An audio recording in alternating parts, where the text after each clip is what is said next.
નમસ્કાર ખેડૂત મિત્રો, જય જવાન જય કિસાન। આજના મહત્વના હવામાન સમાચાર। ચેનલમાં નવા હો તો ચેનલને સબસ્ક્રાઇબ કરી લેજો।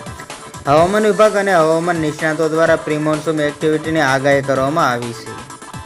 હવામાન નિષ્ણાત પરેશ ગોસ્વામીએ જણાવ્યું છે કે હાલ તો હીટવેવનો માહોલ પસાર કરી રહ્યા છે। સામાન્ય કરતાં થોડી વધારે ગરમી અનુભવાઈ રહી છે। હાલ તો પ્રી મોન્સૂન એક્ટિવિટી જોવા મળી રહી છે, જેના કારણે કેટલાક વિસ્તારોમાં વરસાદી ઝાપટા જોવા મળી શકે છે। આ સાથે જ તેમણે કહ્યું કે હજી એકાદ દિવસ તાપમાન ઊંચું રહી શકે છે અને ઊંચા તાપમાનને કારણે લોકલ સિસ્ટમ બંધાશે અને ત્યાં તોફાની ઝાપટું થોડીવાર માટે પડવાની શક્યતાઓ છે। આ ઝાપટા પડવા પ્રી મોન્સૂન એક્ટિવિટી છે।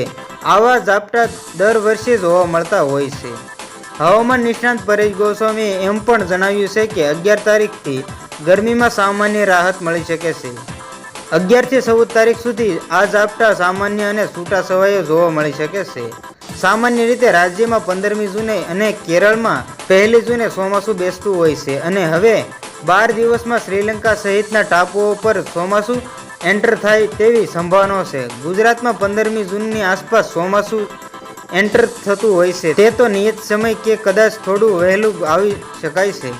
હાલ તો હીટવેવનો માહોલ પસાર કરી રહ્યા છે। સામાન્ય કરતાં થોડી વધારે ગરમી અનુભવાઈ રહી છે। હાલ તો પ્રી મોન્સૂન એક્ટિવિટી જોવા મળી રહી છે। તો બસ આજની ત્યાં આટલી જ અપડેટ। ફરી મળીશું નવી અપડેટ સાથે। ત્યાં સુધી બન્યા રહેજો ખેડૂત ખબર યુટ્યુબ ચેનલમાં।